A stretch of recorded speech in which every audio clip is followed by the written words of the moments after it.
So just to expand on that thought, in the Matrix, you are in a way indoctrinated, forced to believe that knowing comes from learning or reading books or attending a university or some type of educational institution. But let's think about Jesus for a second. Jesus was all-knowing. And I don't know if you read many books, especially books written by university experts. So Jesus was the Son of God, correct? And the Son of God is obviously connected to God. And he's connected to Source. And Jesus said, what he has done, we can do greater things than he has, with faith and with following the path of righteousness, which is connecting with your inner source, with yourself, and with God. So by following the right things, by following the right guidelines, which Jesus came here to teach us, which is prayer, fasting, living an obedient life, and doing the right things for yourself and for your family and for humanity, you will be connected to Source.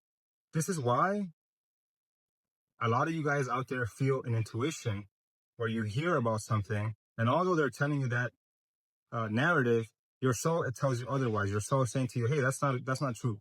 So your soul is connected to truth all the time. What happens is that we develop an ego based out of survival, and then you give that ego traits, and these egotistical traits take on a character of themselves. And we sometimes forget that the light that we can perceive with our eyes is less than 1% of what exists in all of the universe.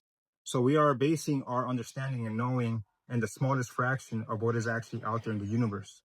So we need to push aside or sometimes forget about what has been taught in schools, universities, or what has been written in books, because that disrupts and that blocks the source, yourself, your inner self, your higher self, from knowing the truth, because it will be the ego versus the soul. So what you learn, one of the things that you learn during a long fast like this one, the ego moves to the side. The ego goes away because you don't have the energy for it anymore. Now your body is operating on higher sources of energy. Your brain is operating at a higher function, and you are more connected to Source. When you fast, you connect to Source, and the truth reveals itself to you, whether it's in visions or in dreams. So this is what actually happens. And I am here to remind you guys, all you guys already know the truth. You don't have to look at social media or watch the news or be part of some political party or some faction like that. You just have to connect to Source, and you have to fast and look for that righteousness within you. So you all know the truth. You're just distracted by your own egos, and you need to disconnect.